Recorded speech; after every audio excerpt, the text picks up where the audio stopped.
Fala galera, beleza? Aqui é o Gustavo, espero que todos estejam bem. Vamos dar sequência à leitura da Bíblia em 365 dias, aqui na Bíblia 365, versão NVI. Vamos lá. Hoje, dia 30 de maio, leitura do dia 150. A porção do Velho Testamento em 2 Samuel 15, 23 a 16, 23. Todo o povo do lugar chorava em alta voz enquanto o exército passava. O rei atravessou o vale do Cedron, e todo o povo foi com ele em direção ao deserto. Zadok também estava lá, e com ele todos os levitas que carregavam a arca da aliança de Deus. Abiatar também estava lá. Puseram no chão a arca de Deus, até que todo o povo saísse da cidade. Então o rei disse a Zadok: leve a arca de Deus de volta para a cidade. Se o Senhor mostrar benevolência a mim, ele me trará de volta e me deixará ver a arca e o lugar onde ela deve permanecer. Mas, se ele disser que já não sou do seu agrado, aqui estou. Faça ele comigo a sua vontade. Disse ainda o rei ao sacerdote Zadok: fique alerta, volte em paz para a cidade. Você, Aimás, seu filho, e Jonatas, filho de Abiatar. Pelos desfiladeiros do deserto ficarei esperando notícias de vocês. Então Zadok e Abiatar levaram a arca de Deus de volta para Jerusalém e lá permaneceram. Davi, porém, continuou subindo o Monte das Oliveiras, caminhando e chorando, com a cabeça coberta e os pés descalços. E todos os que iam com ele também tinham a cabeça coberta e subiam chorando. Quando informaram a Davi que Aitofel era um dos conspiradores que apoiavam Absalão, Davi orou: ó Senhor, transforma em loucura os conselhos de Aitofel. Quando Davi chegou ao alto do monte, ao lugar onde o povo costumava adorar a Deus, veio ao seu encontro o arquita Hussai, com a roupa rasgada e com terra sobre a cabeça.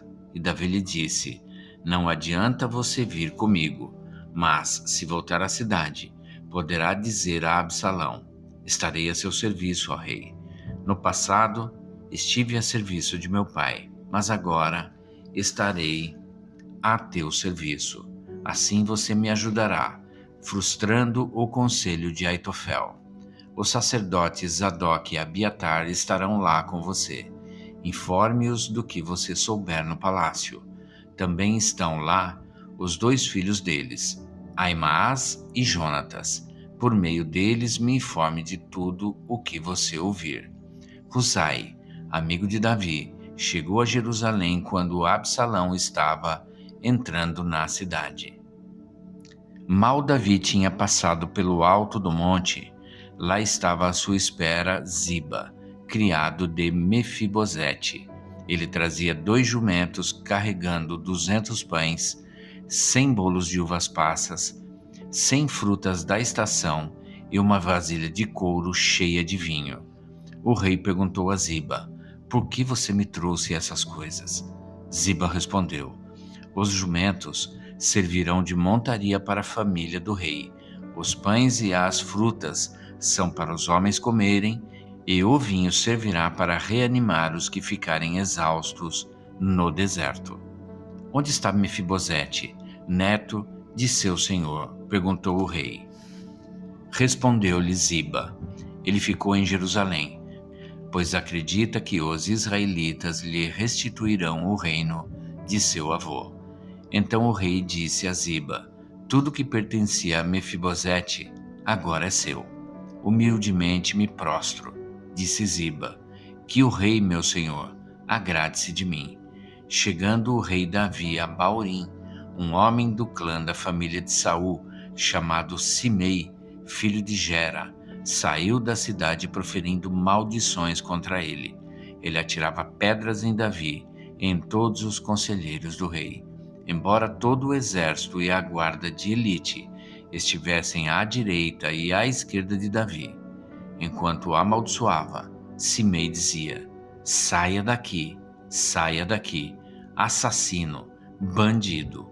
O Senhor retribuiu a você todo o sangue derramado na família de Saul, em cujo lugar você reinou. O Senhor entregou o reino nas mãos de seu filho Absalão. Você está arruinado porque é um assassino. Então Absai, filho de Zeruia, disse ao rei: por que esse cão morto amaldiçoa o rei, meu senhor? Permite que eu lhe corte a cabeça. Mas o rei disse: que é que vocês têm com isso, filhos de Zeruia? Ele me amaldiçoa porque o Senhor lhe disse que amaldiçoasse Davi. Portanto, quem poderá questioná-lo? Disse então Davi a Absai e a todos os seus conselheiros: até meu filho, sangue do meu sangue, procura matar-me, quanto mais este benjamita. Deixe-no em paz, que amaldiçoe, pois foi o Senhor que mandou fazer isso. Talvez o Senhor considere a minha aflição e me retribua com o bem a maldição que hoje recebo. Assim, Davi e seus soldados prosseguiram pela estrada. Enquanto Simei ia pela encosta do monte, no lado oposto, amaldiçoando e jogando pedras de terra. O rei e todo o povo que estava com ele chegaram exaustos a seu destino, e lá descansaram. Enquanto isso, Absalão e todos os homens de Israel entraram em Jerusalém, e Aitofel estava com eles. Então Husai, o arquita, amigo de Davi, aproximou-se de Absalão e exclamou: viva o rei! Viva o rei! Mas Absalão disse a Husai: é essa a lealdade que você tem para com o seu amigo? Por que você não foi com ele? Respondeu Husai: não, sou do escolhido do Senhor, deste povo e de todos os israelitas, e com ele permanecerei. Além disso, a quem devo servir? Não deveria eu servir ao filho, assim como servi a teu pai? Também te servirei. Então Absalão disse a Aitofel: dê-nos o seu conselho. O que devemos fazer? Aitofel respondeu: aconselho que tenhas relações com as concubinas de teu pai, que ele deixou para tomar conta do palácio. Então todo Israel ficará sabendo que te tornaste repugnante para teu pai, e todos os que estão contigo se encherão de coragem. E assim armaram uma tenda no terraço do palácio para Absalão, e ele teve relações com as concubinas de seu pai, à vista de todo Israel. Naquela época, tanto Davi como Absalão consideravam os conselhos de Aitofel como se fossem a palavra do próprio Deus. Agora a porção do Novo Testamento é em João 18, 25 a 19, 22. Enquanto Simão Pedro estava se aquecendo, perguntaram-lhe: você não é um dos discípulos dele? Ele negou, dizendo: não sou. Um dos servos do sumo sacerdote, parente do homem cuja orelha Pedro cortara, insistiu: eu não o vi com ele no olival? Mais uma vez Pedro negou, e no mesmo instante um galo cantou. Em seguida, os judeus levaram Jesus da casa de Caifás para o pretório. Já estava amanhecendo, e para evitar contaminação cerimonial, os judeus não entraram no pretório, pois queriam participar da Páscoa. Então Pilatos saiu para falar com eles e perguntou: que acusação vocês têm contra este homem? Responderam eles: se ele não fosse criminoso, não o teríamos entregado a ti.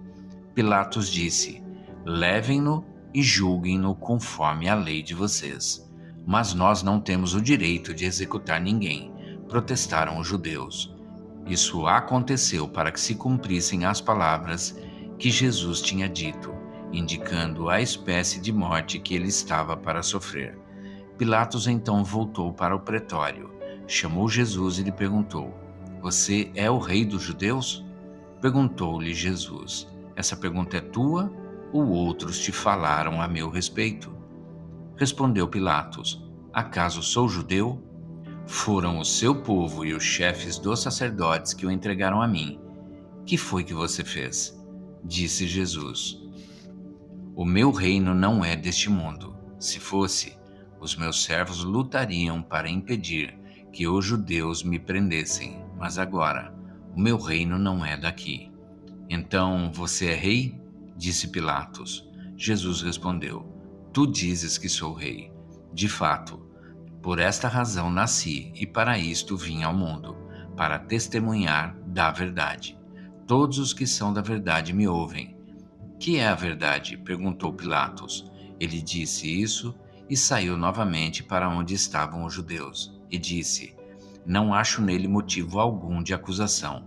Contudo, segundo o costume de vocês, devo libertar um prisioneiro por ocasião da Páscoa. Querem que eu solte o rei dos judeus? Eles, em resposta, gritaram: Não, ele não.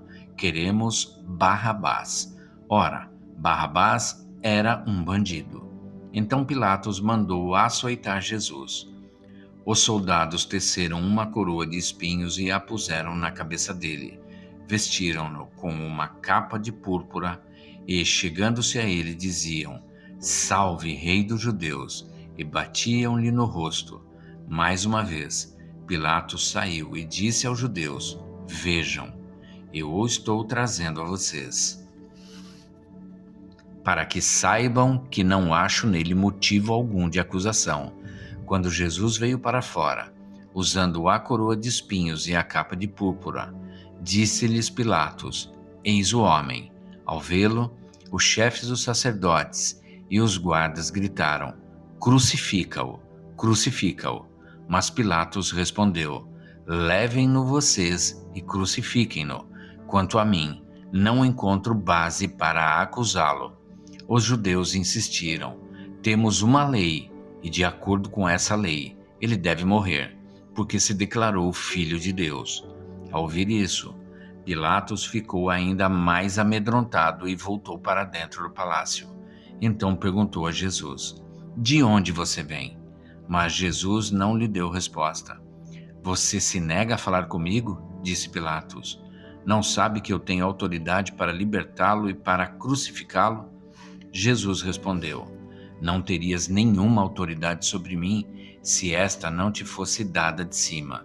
Por isso, aquele que me entregou a ti é culpado de um pecado maior.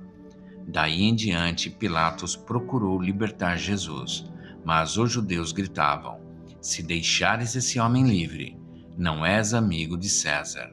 Quem se diz rei, opõe-se a César. Ao ouvir isso, Pilatos trouxe Jesus para fora e sentou-se na cadeira de juiz, num lugar conhecido como Pavimento de Pedra, que em aramaico é Gábata. Era o dia da preparação na semana da Páscoa, por volta das 6 horas da manhã. Eis o rei de vocês, disse Pilatos aos judeus, mas eles gritaram: Mata, mata, crucifica-o. Devo crucificar o rei de vocês? Perguntou Pilatos. Não temos rei senão César, responderam os chefes dos sacerdotes. Finalmente Pilatos o entregou a eles para ser crucificado. Então os soldados encarregaram-se de Jesus. Levando a sua própria cruz, ele saiu para o lugar chamado Caveira, que em aramaico é chamado Gólgota. Ali o crucificaram, e com ele 2 outros, um de cada lado de Jesus. Pilatos mandou preparar uma placa e pregá-la na cruz, com a seguinte inscrição: Jesus Nazareno, o Rei dos Judeus. Muitos dos judeus leram a placa, pois o lugar em que Jesus foi crucificado ficava próximo da cidade, e a placa estava escrita em aramaico, latim e grego.